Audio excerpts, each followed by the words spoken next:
Matrix is a singular form. Matrices is what happens when there are more than one. They were created around hundreds of years ago.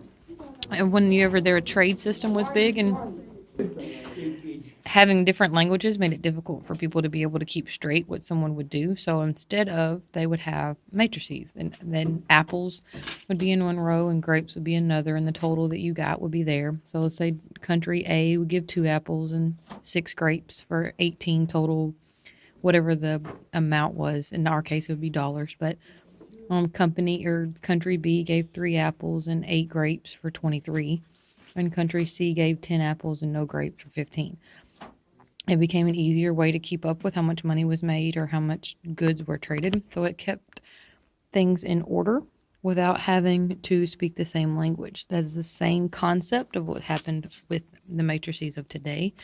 In order for it to be a matrices, you must have the brackets. If it doesn't have the brackets, it's not going to be able to be a matrices. It'll just be a list of numbers. Each variable gets its own column. So that'd be variable A gets a column, variable B gets a column, and you always put an equal sign column. And each equation gets a row. So the first row, we're going to be looking here at our first equation. What number is in front of A? 3. What number is in front of B? 5. And what number is after the equal sign? 6.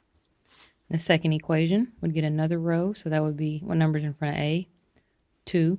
Numbers in front of B? 3. What number is after the equal sign? 5.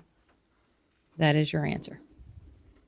This is your matrix. The variables on top are help you to get it straight. It's not a requirement for you to put them there, but it does keep things organized. The dimensions of a matrices are done by rows. So we have 2 rows by columns. So 1, 2, 3. This is a 2 by 3. This is not 2 times 3. This is not 6. This is the dimensions of 2 by 3. Another example would be here. Again, your first step is to make sure you have every variable accounted for. So we have X, Y, Z. We have an X column, a Y column, Z column, and you cannot forget your equal sign. So looking at our first equation would be our first row. Number in front of 5, or X is 5. The number in front of Y is a negative 3 because it is subtracting. The number in front of Z is 2, and with your equal sign is 1.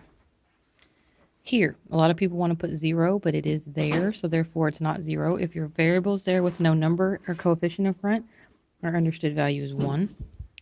Here we have a 2 in front of Y, a negative 5 in front of Z, a negative 10 with our equal sign. Here, we do not have an X value. That is where you put a 0 at. We have 5 for our Y, 6 for our Z, and 0 for our equals. This is the matrix. We're not doing any solving right now. We're just making sure we can create the matrix. And our dimensions would be rows. So 1, 2, 3 rows by 1, 2, 3, 4 columns. The dimensions of this would be a 3 by 4. Last and final example to make sure you understand our little review. I want to do one like this because it confuses the kids in classroom. So I'm pretty sure those at home may have some issues. You need to make sure every variable is accounted for, even if they're not in every sentence. So we have a J and a K, but if that's the only sentence equation we looked at, we wouldn't realize that there's also an M that needs to be accounted for.